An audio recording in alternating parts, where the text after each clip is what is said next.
Mateus, capítulo de número 4. Amém? Mateus, capítulo de número 4.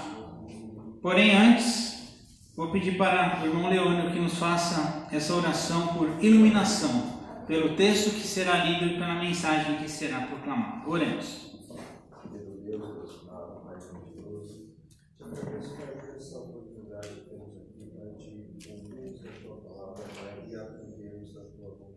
Amém. Peço que abençoe a vida do pastor Renato, Pai, para que ele possa ministrar o texto que o Senhor colocou no coração dele, Pai.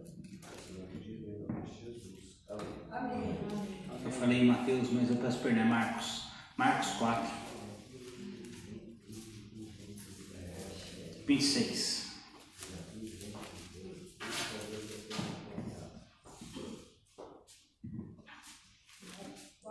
Evangelho de Marcos, capítulo de número 4, versículo de número 26. Amém? Vamos nos colocar em pé em reverência à palavra de Deus. Todas as vezes que a igreja primitiva fazia a leitura do Evangelho, ela se colocava em pé em reverência às palavras de Jesus. E assim nós o fazemos novamente. Marcos 4, 26, a minha tradução, nova versão internacional, diz assim: Ele prosseguiu dizendo: o reino de Deus é semelhante a um homem que lança a semente sobre a terra. Noite e dia, estando ele dormindo, eu acordado, a semente germina e cresce, e embora ele não saiba como, a terra por si própria produz o grão, primeiro o talo e depois a espiga, e então o grão cheio na espiga. Logo que o grão fica maduro, o homem lhe passa foice, porque chegou a colheita. Amém. Amém. Novamente ele disse que comparemos o reino de Deus. Que parábola usaremos para descrevê-lo? É como um grão de mostarda, que é a melhor semente que se planta na terra. No entanto, uma vez plantado, cresce e se torna maior de todas as hortaliças, com ramos tão grandes que as aves do céu podem abrigar-se à sua sombra. Com as muitas parábolas semelhantes, Jesus anunciava a palavra tanto que podiam receber. Não lhe dizia nada sem usar alguma parábola. Quando, porém, estava a sós com seus discípulos, explicava todas essas parábolas. Amém? Amém. São as parábolas do Senhor, são as palavras de vida eterna. Aleluia. Com a sua Bíblia aberta, você pode se assentar. Amém. O tema hoje, dentro do nosso tema central, que é o Ide e de pregar o Evangelho, vamos conversar acerca do reino de Deus. Amém? Amém. Nós já vemos alguns personagens que nos chamam a atenção e nós vamos destacá-los de início, que nós temos a pessoa que sai e que lança a semente. Este é o semeador. Amém? Amém. O que faz o semeador? Ele semeia. Ele lança a semente. Amém? Amém. O que dá a semente? A semente, ela gera flores e frutos. Então, o primeiro passo do semeador, ele precisa conhecer o campo. Não é aleatoriamente jogar semente em qualquer lugar, de qualquer jeito, espalhar em qualquer lugar. Ele tem que conhecer aonde ele está. Ele tem que saber o tempo certo de plantar, porque tem coisas que tem a época certa. Se você plantar fora de época, não vinga, não nasce, você perde seu tempo. Você tem que preparar o campo. O campo tem que estar adubado, estar com a terra preparada. Aliás, quando nós conversamos sobre o Pentecostes, tem o tempo certo também de não plantar nada. A terra tem que descansar. Então, há uma estratégia da parte daquele que é o semeador. A importância do semeador para a colheita. Mas o semeador, ele não sabe a origem da semente, porque vem de Deus, é da natureza. Deus que proporciona, é um ciclo. E aí ele planta. O papel do semeador é apenas semear. Mas como que nasce ali a planta? Como que floresce? Como que nasce? Como que dá os frutos? É a obra de Deus. Ele não fica ali o tempo todo olhando, e o semeador ele só lançou a semente. Depois tem que regar, depois que tem tudo mais. Mas não compete mais ao semeador ter o fruto. Se vai dar fruto ou não vai dar fruto, pelas sementes que foram plantadas pelo semeador, aí já há uma confiança de que ele fez a parte dele. E se ele não vai colher nada, ou se ele vai colher alguma coisa, já compete de Deus. Então, ainda que num processo do campo, nós observamos que há uma parceria entre o semeador e Deus. E o que o reino de Deus tem a ver com isso? É que a palavra, assim como é no campo, ela tem que ser semeada, ela tem que ser levada, ela tem que ser anunciada, ela tem que ser pregada, ela tem que ser cantada. Não importa a forma como nós vamos fazer, nós temos que sair para semear. Amém? Amém. A importância do semeador para todo o processo do campo é igual ao reino de Deus, quando precisa de cada um de nós para também anunciar, para também pregar. Os frutos são a ação de Deus, e na igreja é igual. Não é a minha fala, não é a cor do meu microfone, não é a música que é cantada que vai converter o coração das pessoas. É o Espírito Santo que vai fazer essa parceria conosco e que também vai tocar o coração, que também vai entrar na mente das pessoas que precisam ouvir a voz de Deus. Não é a minha pessoa, não é a cor dos seus olhos, mas você tem que sair e fazer a sua parte. Você também tem que semear, porque você é um semeador. Amém? Amém. O texto fala que os frutos, quando estão prontos, já devem ser retirados para a colheita. Quando já está pronto, quando chega a hora certa, as pessoas vão lá e pegam já aquele fruto e comercializam ou consomem. Mas se você não plantar e você tem a semente, você também pode comer.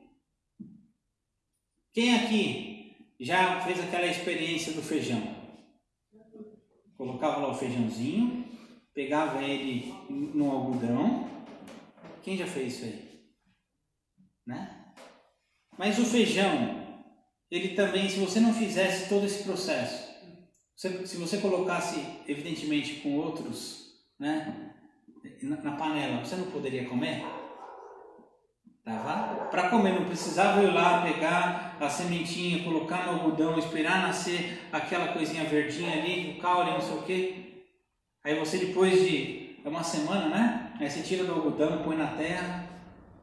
Você não precisa nada disso. Você pode pegar o feijão colocar na panela e comer. Qual que é a diferença? A diferença é que você foi pelo caminho mais rápido.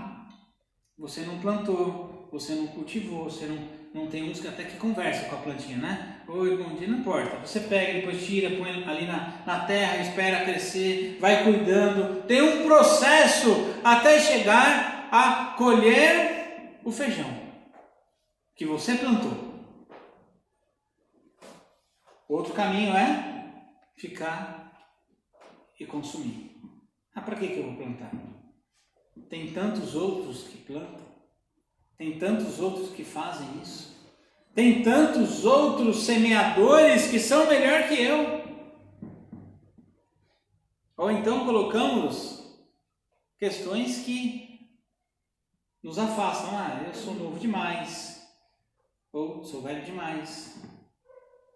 Começamos a colocar empecilhos pela não realização da vontade de Deus. Comemos a semente. Não esperamos ver frutos. Já pegamos ali e já queremos consumir. O segundo bloco de leituras fala do grão de mostarda. E talvez ele encaixa e complementa com o primeiro. Porque o grão da mostarda é o menor dos grãos de semente. O seu tamanho é insignificante na natureza. É o menor dos menores. E aí talvez você pode olhar para si e falar exatamente isso. Eu sou um grão de uma mostarda. Eu sou pequenininho. Sou pequenininha. Não em tamanho, não em estatura. Mas é porque você se sente talvez menos importante que os outros.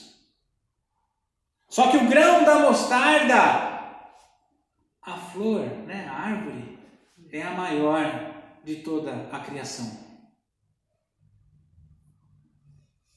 Deus está chamando você para ser o grão de uma mostarda. Amém. Você é pequeno, é pequena, insignificante, mas os seus frutos, aquilo que você vai ver ser realizado pelas obras das tuas mãos, será grande. Pela bênção de Deus, porque não é você, não é o seu trabalho, você é só um instrumento. Deus é que faz a parceria com você. Aleluia. E é crer que o Espírito Santo vai estar usando a sua vida, para que ainda que você possa ser a menor das menores sementes, possa ver a maior das maiores colheitas, o maior dos maiores dos resultados, porque você crê num Deus que é grande, que é poderoso. Aleluia! Não olhe a sua limitação, olhe a grandeza de Deus. Amém. Eu creio, amém. Eu creio. Não olhe a sua pequenez, olhe a grandeza de Deus. Amém. Talvez redundante falar isso, mas a história de Davi com Golias é exatamente isso. É um pequeno, o menor dos menores, que vai ao encontro do maior dos maiores e mais temido do povo de Deus, que era Golias. Quem vence não é o que está mais preparado, forte e equipado. Quem vence é aquele que tem o Espírito Santo. Aleluia. O menorzinho, o fraquinho, aquele que todo mundo não acreditava. E esse é o vencedor. Amém.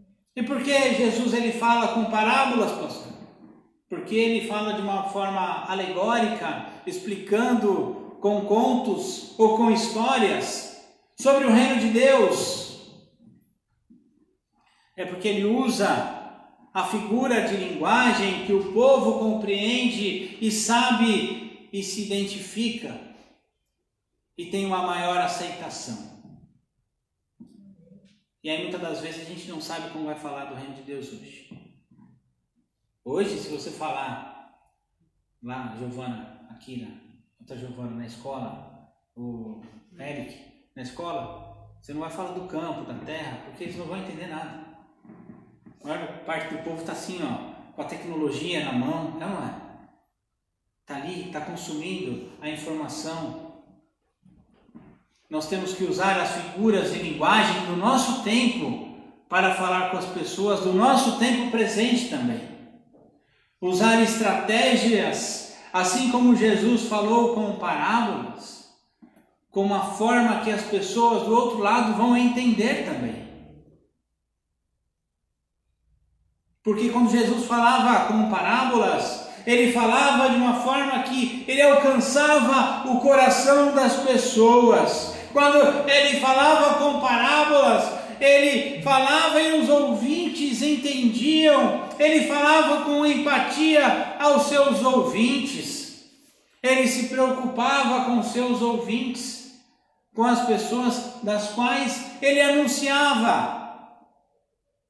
Vemos também a ação da Trindade, do Pai, do Filho e do Espírito Santo, porque é Deus, é o nosso Deus, que é o Senhor da lavoura. Amém. E Ele envia o seu Filho Jesus para que, em favor de nós, entregue a sua vida e perdoe os nossos pecados. Pelo sangue do Cordeiro derramado na cruz. E agora Ele envia o Espírito Santo para que nós possamos compreender esta palavra. Ele envia o Espírito Santo para que nós possamos praticar esta palavra e, por que não, nos envia o Espírito Santo para que eu e você possamos obedecer o ID de Jesus. Amém. Amém. Deus me abençoa, Deus. Amém. Amém. Amém. Somente pela ação do poder do Espírito Santo nós somos vocacionados para anunciar sobre o reino de Deus. E eu queria convidar você, meu irmão, minha irmã, que fechasse seus olhos e refletisse acerca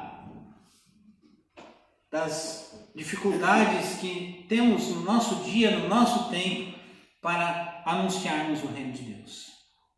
E por muitas das vezes nós fechamos os nossos olhos, falamos com Deus e não sabemos, muitas das vezes, o que pedir ou o que agradecer. E nessa manhã eu queria te convidar, meu irmão e minha irmã, que você começasse a refletir sobre as bênçãos do Senhor na sua vida. Não olhasse as coisas das quais você tem pedido, mas olhasse agora por tudo aquilo que você gostaria de agradecer. Com seus olhos fechados, se você gostaria que mais uma outra pessoa estivesse com você nessa manhã, eu queria convidar você que viesse à frente, e nós vamos orar por você e por essa pessoa da qual nós vamos orar também. Aliás, eu já estou na frente porque eu tenho pessoas das quais eu queria que estivessem aqui comigo para ouvir a palavra de Deus, para ouvir a palavra do Senhor também.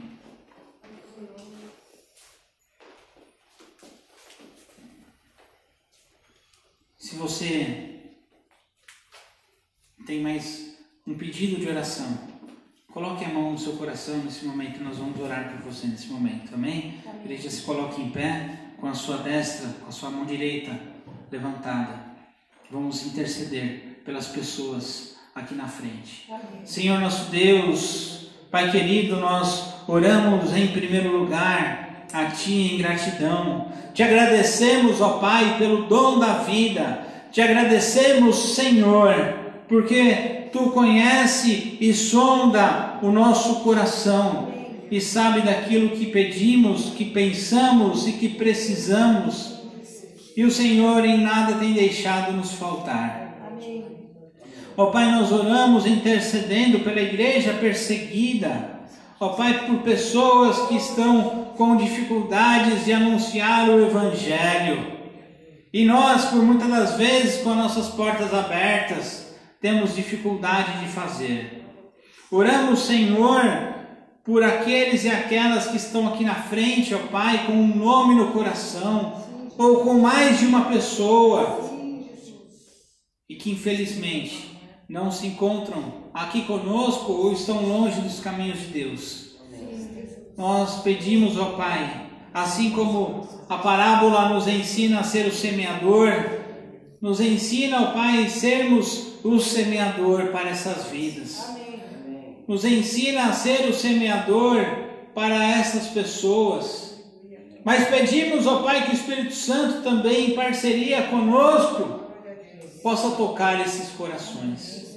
Possa tocar a cada uma das pessoas das quais estamos representadas aqui na frente, que tem um pedido. Cada um aqui, ó Pai, o Senhor sonda e sabe o que tem em seu coração. E nós oramos também por os pedidos que muitas das vezes não são feitos, pelos pedidos que muitas das vezes não são falados, mas que o Senhor sabe daquilo que sentimos. Nós te agradecemos, porque o Senhor cuida de nós e tem misericórdia de nossas vidas.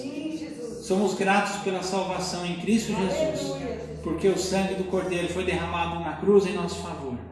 E nós somos gratos a Ti. Oramos no nome precioso de Jesus. Amém. Amém. Que Deus te abençoe. Cuide da sua vida. Amém.